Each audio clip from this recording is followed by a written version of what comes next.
Thank you for plugging into this Family Life News podcast, streaming issues-driven, family-focused news.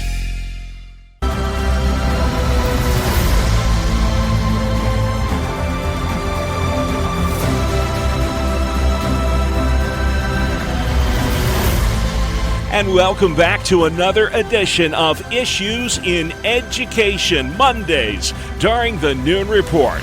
We spotlight the issues impacting our public school families with Dr. Ralph Kerr at the Teaching and Learning Institute. And Ralph, nothing impacts our public school families quite like COVID these days. So let's jump right in. Of course, so much has been made about the school closures in Chicago and elsewhere.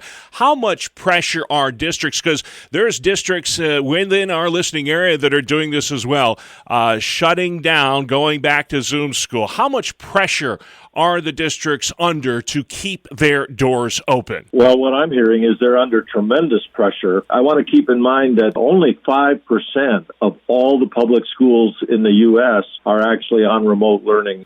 Schools are fighting hard to keep their doors open and teaching in person because everything says that's the way teaching should be done. Yeah, I can't think of a more important issue when we have COVID conversations than this one. But maybe I'm biased because I have a wife who's a school teacher. She sees it every day, the impact that it has on kids when they're not in school. Do you agree with the mayor of Chicago and others who have said, hey, if the unions are going to do this, we won't pay the teachers until they return to the classroom? Do you agree with that? I really do agree. I think if people refuse to work, then they should not get paid. All right. Let's move on because there was a big speech last week. Governor Hochul, her State of the State speech, first one, talked a lot about education, plans to retain and recruit new teachers. Of course, the teacher shortage problem so severe. She also talked about overhauling SUNY.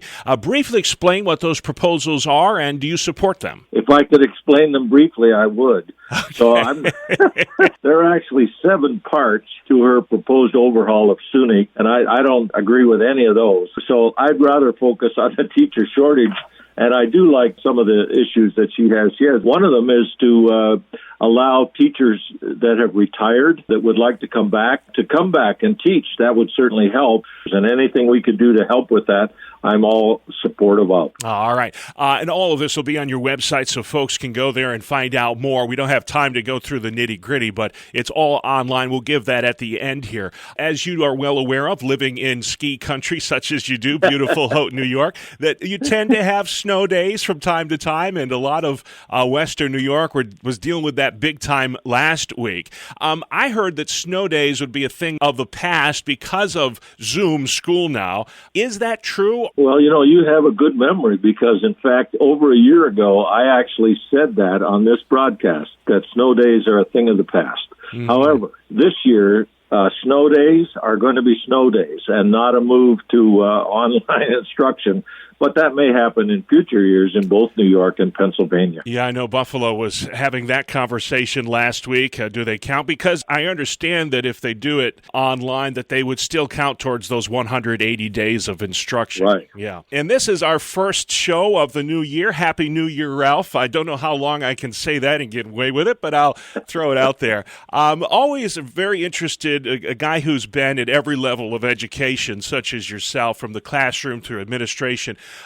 When you look out in the landscape of 2022, what is the biggest educational challenge or challenges that you are seeing facing our public schools? Well, there's no doubt in my mind that the biggest challenge is not COVID as such, but assessing where the students are in terms of the instruction that they've missed. And then more recently, with students really coming and going in terms of attendance, teachers are really struggling. And I want to just support them so much in the struggle that they're having to keep doing the good job that they do. Yeah. So trying to figure out instruction to meet the individual needs of students is going to continue to be the biggest challenge that teachers face today. That will have to be the last word this week, but I am so looking forward to our conversations this year, Ralph. So much to talk about when it comes to our public schools. Love the fact that you stand up for teachers, too.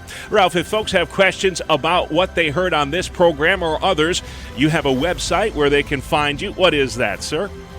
It's simply whyrun.org. And I want to say thank you to the people that have contacted us with questions and concerns. It's simply whyrun.org.